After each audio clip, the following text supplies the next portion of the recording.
I'm joined now by Ramy Joseph, the creator, star, and everything of Hulu's Ramy, which came back for its second season just a couple days ago. Thank you. Nice to see you again, my Golden Globe winning friend. No, good to see you, man. Good to greetings from quarantine. Yeah, exactly. Now we're gonna talk a lot about season 2 and about the evolution into the show. But before we do that, let's look at a quick clip from the new season of Ramy. I feel like I have this emptiness, like this hole inside me that I keep trying to fill, but I can't.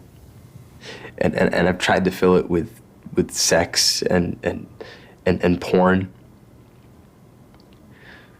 but it only makes things worse. It's like the more people I'm with, the lonelier I feel. I went to Egypt to try and find something, and I just made my whole life worse. I want you to be my teacher. I want to take the bay. I want to kill my ego. How do I know I'm not just another one of your desires? I don't want to have sex with you. I didn't think you did. Okay. So that clip is obviously from the new season, and of course we saw there is the multiple Oscar winner, Mahershala Ali, who has joined the show for the second season. Ramy, I mean, your show is the only Muslim American comedy on broadcast, streamer, everything in this country. And now we have two incredible Muslim American powerhouses together. How did you get Mahershala to join the show, and why did you want him to join the show? Which I know sounds like a dumb question, but it's a real one. That's a good one. The how is amazing. I mean, I we were writing in the writer's room for about a month, and then someone at Hulu called me and said, "Hey, Mahershala Ali loves your show and just wanted to talk to you on the phone." And I was like, "Yeah, sure." And so we talked for probably like 2 hours, and then it just kind of turned into him having a role.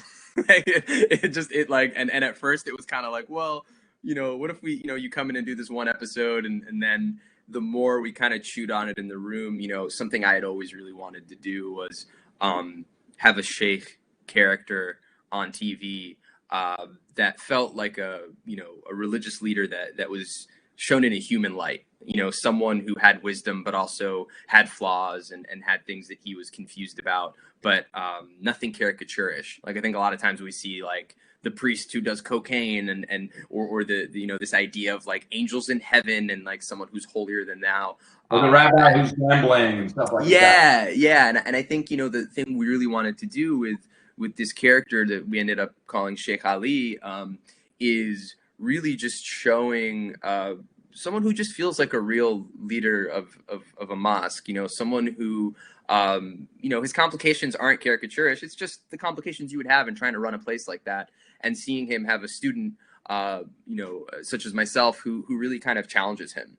And so I kind of went back to him with this idea, which was a much bigger role than we had initially talked about. And it just grew into something that, like I said, we were a month into writing. We ended up changing the whole thing, and we were like, this is the relationship we really want to zone in on. It was an idea I wanted to do towards the end of season 2, into season 3. But then you get someone like Mahershala on the line, and then you realize, oh, this is like totally meant to be to happen right now.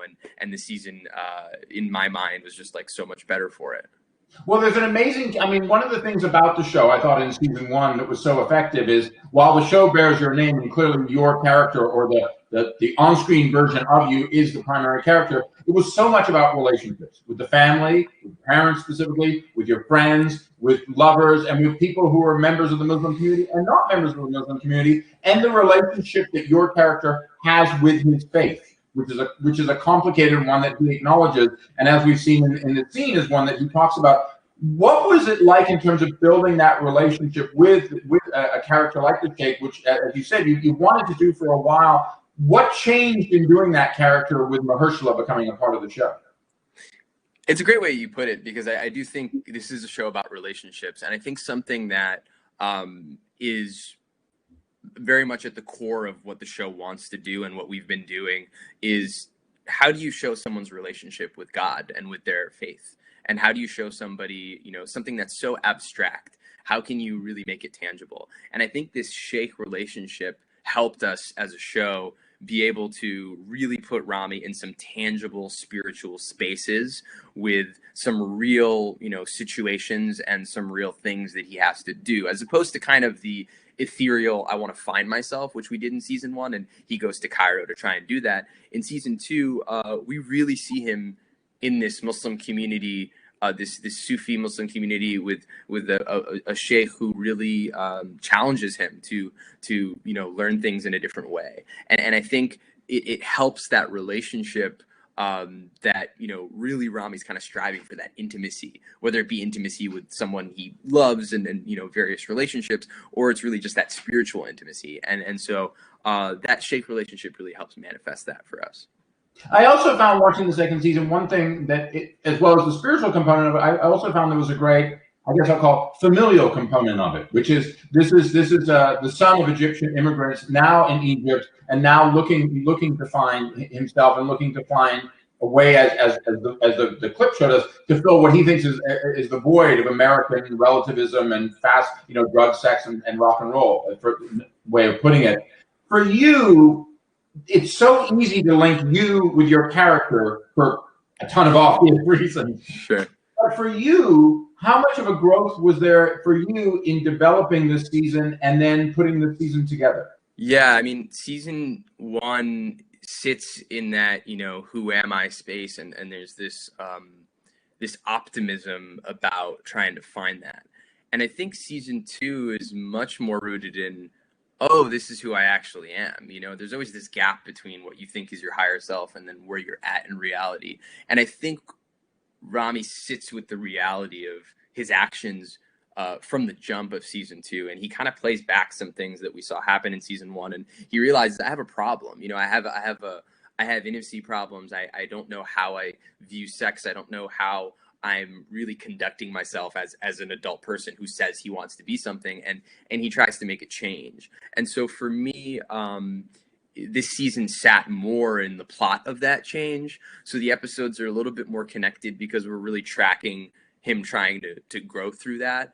And I think from an acting place, from a writing place, I just felt, more challenged to kind of step it up into that, because I knew that we could keep doing some of the same exploring in the tone that we did in the first season. But I really wanted to push it to a place where we're taking that same tone, but we're just kind of looking at the other side of a person, and really putting them in a pressure cooker, and we do that with my character. In the times between season 1 and season 2, as I mentioned, and I will continue to, you won a Golden Globe. Congrats on that. You had a comedy special, and of course, we're all looking forward to more seasons. But uniquely, maybe not so uniquely in this age of peak TV anymore, but you have a lot of hats in this. You are the star, you are the co-creator, you are the producer, you are a writer, you are a director. Is that still the way you want to go forward with the show, or are you at one point thinking, maybe I'll step back a role or two to concentrate more on my writing or concentrate more on my acting? Where are you at in terms of all those responsibilities? I'll always kind of be in this place when it comes to all those aspects that you're talking about, where, I am really excited to make things and help people make things. It's something I want to do for the rest of my life. The thing I am faced with on this show is that I know I will never again have a show called Ramy. This is it. This is the time you do that. And so for me, being involved on that level, it just feels like part of it. It just feels like part of the DNA. And I think, we have guest directors on the show. I mean, this second season, I directed 4 of them. Chris Storr, my producing directing partner on the show, directed 3 of them, and we had Desiree Akvan and Shireen Dabis come in, who also brought great touches, and so there's always a collaboration. Same thing with the writers' room, but I think it always is this thing where it comes down to whether I'm going to put my name on something or not. It really does come down to I need to make sure I can put my name on it, because I do with what the show is. So there's just this element of, I feel like I'm getting to learn so much this way too. So it's like just continuing to do what feels organic, and that's what has continued to make sense for this. But always kind of excited to keep bringing in people who can help interrogate me so that it becomes a better thing. What to talk about a better thing, one element, of course, of this season, unique and the way, of course, we're doing today, is there are elements of production that have been happening in quarantine. I just want to wrap up and quickly ask you, there are obviously a lot of challenges about that. Did you find there was anything besides the obvious that was unique about having to finish off some episodes in quarantine that you didn't anticipate? Yeah, I mean, it's kind of like a time thing. It's just it takes more time.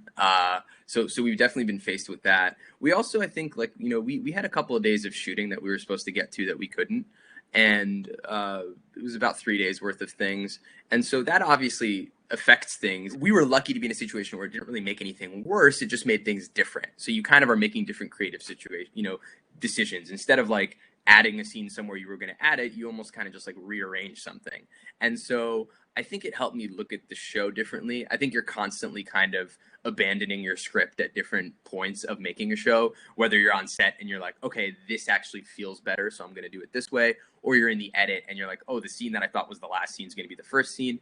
I think quarantine just pushes you to like continue to be creative. And I think everyone who's edited something knows that it's always going to be a form of rewriting. So we're just the creative process has just gone on even more deeply, and we're getting even more creative with how we're making the show that we know it can be. So I appreciate the challenge, and like it's I'm happy to be busy, because I think if I was just home without anything to do, that'd be a whole other thing too.